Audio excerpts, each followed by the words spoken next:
Dream role क्या है आपका? जहाँ मेरे को एक भी डायलॉग ना मिले फिल्म में और पूरी फिल्म में मैं हूँ। फिर तो ब्लैक टाइप की फिल्म बनानी पड़ेगी। I had crush on Farhan. शादी होने वाली है उनकी दोबारा। I know. मेरे साथ शिवानी राय है। शिवानी राय नहीं है। तो सबसे पहले तो ये बताइए, जब मैंने नाम पढ़ा, पूरा जो स्पेलिंग पढ़ी, इसमें डबल ए और डबल आई, ये क्यों डाला आप?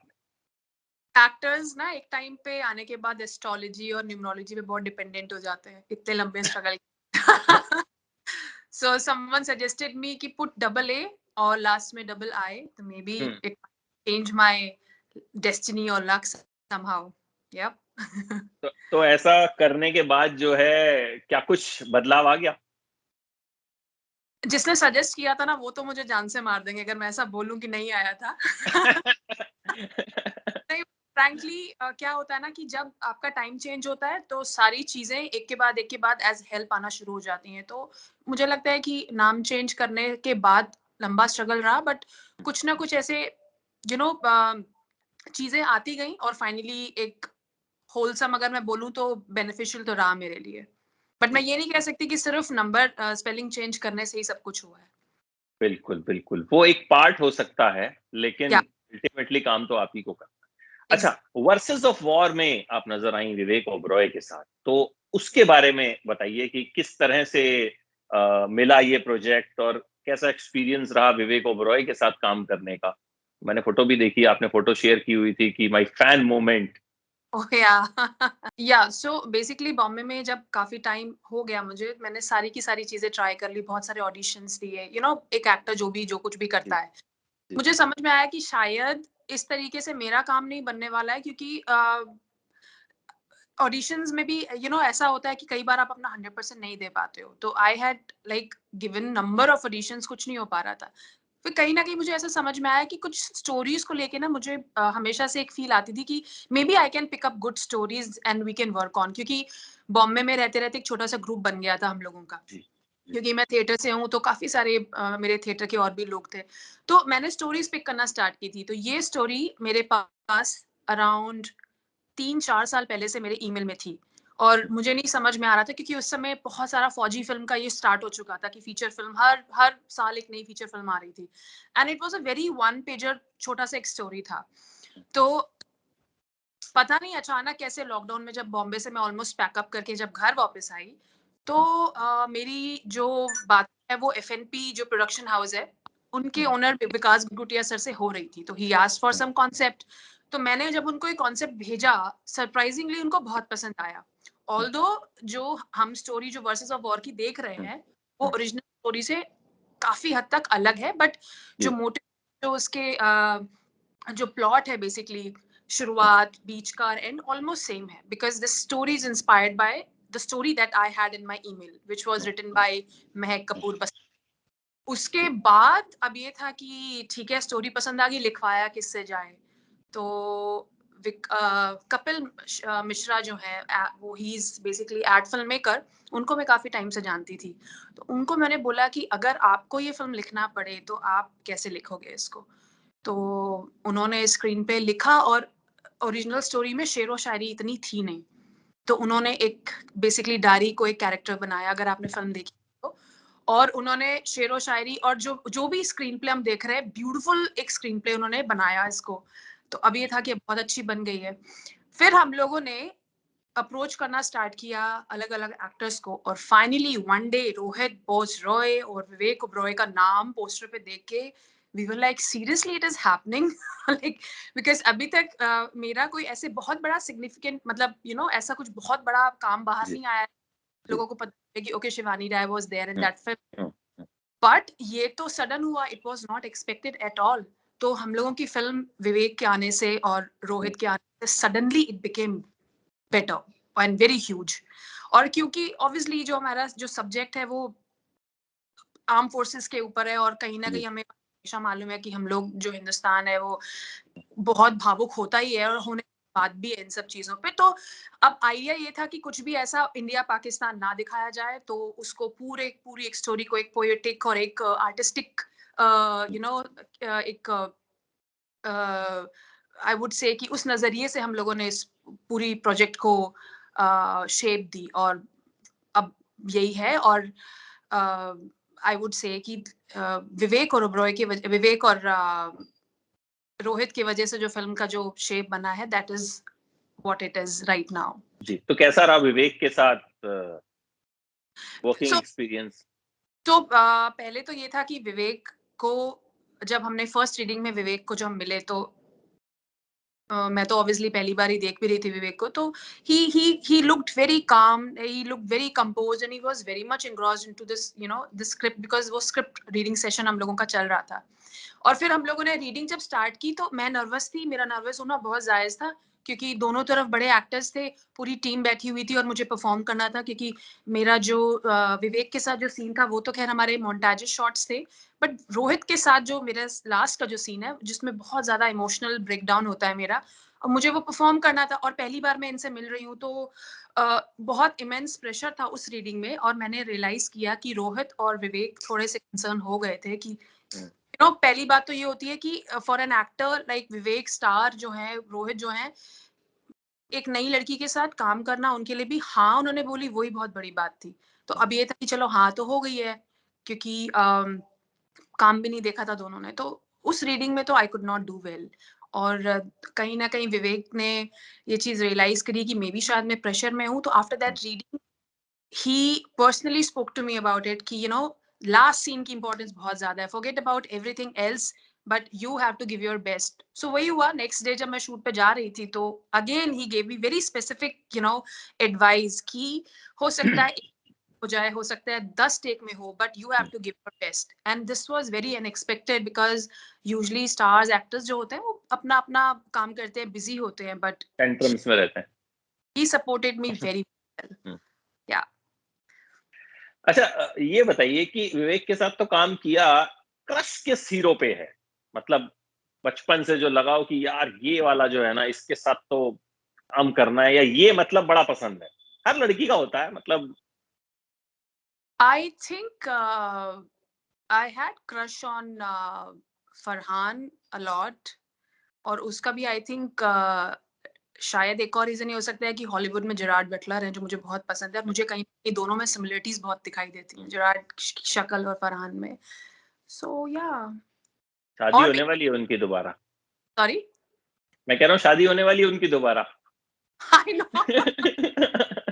नहीं, बट मेरा हार्ट देखो, I mean I understand, crush तो सिर्फ मैं क्रश। तो मैं इस इंटरव्यू की हेडलाइन ये चला देता हूँ कि फरहान शादी मत करो, शिवानी राय का दिल टूट जाएगा। हाँ, अगर इस बात से वो कुछ डिसीजन चेंज कर ले तो आप हाँ, पक्का आ सकते हो, बट मुझे हाँ, लगता है फायदा होने नहीं हाँ। वाला है। अच्छा, कोई फायदा पहले से यकीन है कि फायदा नहीं होने वाला। ऑब्वियसली। अच्छा, ये बताइए कि आपको खुद कौन सा ऐसा वियर्ड प्रपोजल कभी मिला है जो देख के लगाओ कि यार, लव प्रपोजल, क्योंकि आजकल प्यार का सीजन चल रहा है, वैलेंटाइंस और वो सारा, मतलब कौन कौन से डे होते हैं, चॉकलेट डे, ये डे वो डे, तो सबसे वियर्ड प्रपोजल कौन सा मिला है जिसको सुन के अजीब भी लगाओ, और लगाओ कि यार मतलब गुस्सा भी ना आया हो, अजीब कि क्या कैसे कर सकता है ये कोई? या सो ये मेरे साथ फ्लाइट में हुआ था, तो इंडस्ट्री में आने से पहले I was flying with Go Air, that was my first time in Bombay. I was cabin crew then, और फ्लाइट में आई थिंक यही रोज डे या वैलेंटाइन डे ही चल रहा था, और मैं शायद दिल्ली बागडोगरा सेक्टर कर रही थी, तो one of the passenger wrote something on that paper glass that we serve on on board, तो उसमें ही हैड रिटन समथिंग, एंड वो मैसेज तो मैं आपको बता नहीं सकती, क्योंकि वो बहुत ज़्यादा डिसेंट मैसेज नहीं था। तो अब मेरी प्रॉब्लम ये थी कि क्योंकि मैं केबिन क्रू हूँ और वो मेरे गेस्ट हैं, और ट्रैवलर पैसेंजर्स हैं, तो आप उनको कुछ बोल नहीं सकते हो। गुस्सा भी बहुत आ रहा है, और अच्छा भी लग रहा है, क्योंकि क्रू के लिए बड़ा स्पेशल हो जाता है कि आपको पैसेंजर बहुत लाइक कर रहा है। सो and he had also written some message on tissue paper as well, which meant that he liked me. उसको ये था कि भाई बहुत हंसने और बहुत स्माइलिंग फेस है, that I think this is what we actually look for, the compliments. Cabin crew के लिए बहुत बड़ी बात होती है कि पैसेंजर आपके साथ आपको एज एन देख रहे हैं कि बहुत एफेक्शनेट पर्सन है या वार्म है, तो ये कॉम्प्लीमेंट्स जो होते हैं कैबिन क्रू के लिए बहुत इंपॉर्टेंट होते हैं। अब एक तरफ उसने इतना अच्छा कॉम्प्लीमेंट लिख दिया है, तो अब आप नाराज भी नहीं हो सकते, और दूसरी तरफ जो उसने कप पे लिखा था वो तो और भी अमेजिंग था, तो अब गुस्सा भी आ रहा है और आप कुछ कर भी नहीं सकते। Guy was handsome also, but हमारी रिस्ट्रिक्शंस होती हैं तो we can not do anything. तो बाद में जब वो फ्लाइट से जा रहे थे तो टाटा बाय बाय हो गया, and then I was discussing it with my crew, and obviously it was something very funny. अच्छा, वर्सेस ऑफ वॉर तो आ गई है, आगे अब क्या कुछ शिवानी कर रही हैं? इन दिनों किन प्रोजेक्ट्स पे काम चल रहा है जो आप शेयर कर सकें? शेयर करने वाला कुछ भी नहीं है अभी तक अमित, क्योंकि हम लोग बहुत टाइम से कुछ प्रोजेक्ट्स पे काम कर रहे थे और लॉकडाउन की वजह से बहुत होल्ड पे आ गया था सब कुछ। लेकिन उसी वजह से इतना लंबा पीरियड हो जाने की वजह से वो प्रोजेक्ट्स एक्चुअली शेप भी नहीं ले पा रहे थे। तो I am seeing some possibilities now, और also because this film is out, I am seeing कि अभी और भी कुछ कुछ लोग हैं जिन्होंने कॉल किया है, स्क्रिप्ट्स आई हैं, I am reading scripts right now, and I think जब तक हम लोग कुछ फाइनलाइज करेंगे मैं इस हालत में होंगी कि मैं शेयर कर पाऊंगी, बट एज ऑफ नाउ जब तक लॉक नहीं हो जाएगा मुझे लगता है अभी उसके बारे में बात करना ठीक नहीं है। अच्छा, विवेक ओबरॉय के साथ कौन-सा ऐसा मोमेंट रहा जो एक चीज़ जो मतलब याद रहेगी कि अच्छा ये हुआ था, अच्छा, बुरा जैसा भी?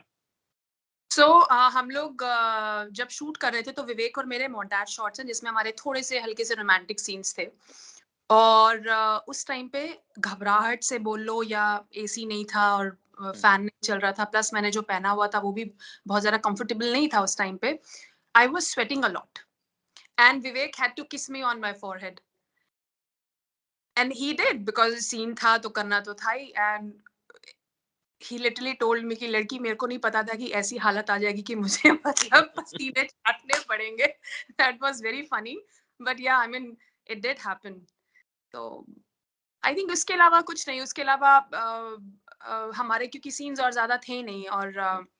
दिस वाज वेरी फनी क्योंकि ना मैं कुछ बोलने की हालत में नहीं हूँ, और मेरे जो टीम मेंबर्स हैं वो यहाँ वहाँ कहीं घूम रहे थे, दे नेवर रियलाइज कि इसको पसीना आ रहा है, बट ठीक है, I mean this was something that I would remember through out. अच्छा, एक टाइम ऐसा था, कंपनी आई थी, साथिया आई थी, मतलब विवेक ओबरॉय का गज़ब का क्रेज़ था। यप। तो कभी आपका भी क्रश रहा उन पे?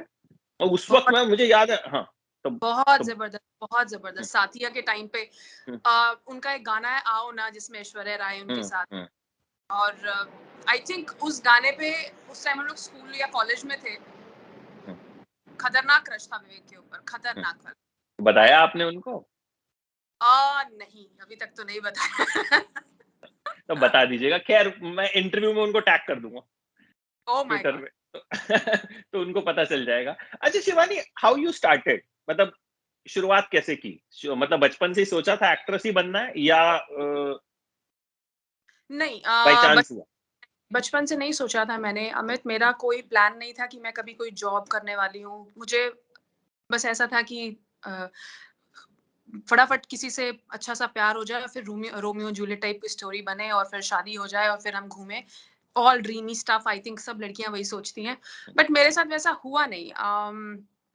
बहुत सारे पर्सनल एक्सपीरियंसेस रहे, उतार चढ़ाव, which obviously will discuss later some time, अभी तो नहीं, बट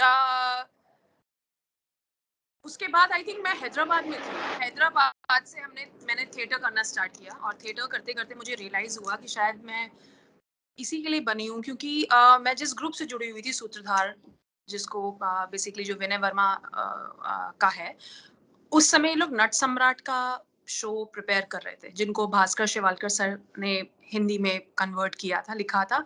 तो मैं उस समय इस ग्रुप के बारे में बहुत सुना था, मैं गई, इनसे मिली, और सर ने मुझे सडनली बोला कि ठीक है, why don't you play a part, छोटा सा, apart from doing back stage.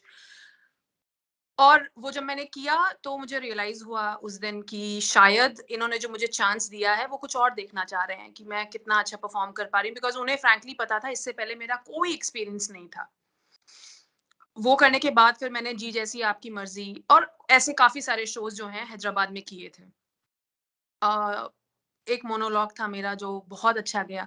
तो आई थिंक वो जो कनेक्शन जो ऑडियंस का और आर्टिस्ट का बैठता है ना आपस में, that is something, and that is the point when you realise कि आप क्या करने के लिए बने हो।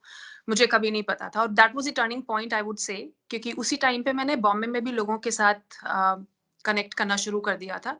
लेकिन बॉम्बे आने के बाद it wasn't easy, it was whole like a चक्रव्यूह जिसके अंदर घुसना मेरे लिए बहुत मुश्किल हो रहा था।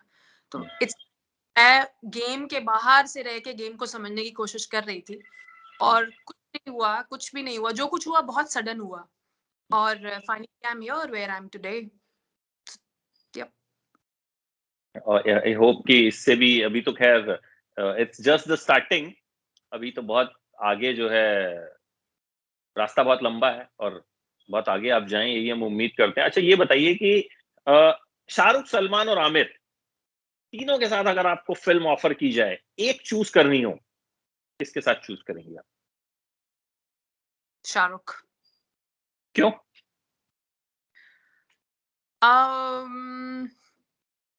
मतलब कोई ऐसा बहुत ऑब्वियस सा रीजन है क्योंकि शाहरुख सबके फेवरेट, मेरे भी हैं, बट मुझे एक एक्टर में ना आंखें जो हैं, आईज, वो सबसे ज्यादा कमाल की लगती हैं। इनफैक्ट किसी भी इंसान में भी, आई वुड से, मेरे को ऑब्वियसली शाहरुख सर की आंखें जो हैं वो हैं, अमेजिंग है, और मुझे लगता है कि उनके साथ काम करने में मजा आएगा। अगर कभी मुझे चांस मिला तो he is my favourite, there is no doubt about it. Dream role क्या है आपका, कि जो मतलब सोचा हो कि यार ये करना है? जहाँ मेरे को एक भी डायलॉग ना मिले फिल्म में और पूरी फिल्म में मैं हूँ फिर भी। फिर तो ब्लैक टाइप की फिल्म बनानी पड़ेगी, संजय लीला भंसाली ने जैसे बनाई थी। कि बिना डायलॉग के बहुत शानदार फिल्म। या मतलब एक्सप्रेशंस के साथ खेलना पड़े, that will be the most amazing thing for me to do, because I think वो ही डिफिकल्ट भी होता है। लेकिन वो आसान नहीं होता, होता बहुत भाई, मुश्किल है। भाई, बहुत डिफिकल्ट है। चलिए, उम्मीद करते हैं कि ये डिफिकल्ट रोल जो है आपको मिले और आप इसे बहुत आसानी से प्ले कर लें और अपने नाम में डबल ए और डबल आई लगाने का आपको और ज्यादा फायदा हो, बहुत ज्यादा फायदा हो। ताकि फिर जिन्होंने आपको सजेशन दिया है उनका भी थोड़ा बहुत प्रमोशन आप फिर खुलेआम कर आई सकें। नो, ठीक है, आई और नो। लोगों को भी फायदा हो जाएगा। Thank you so much Shivani, all the thank very best. Thank you so much.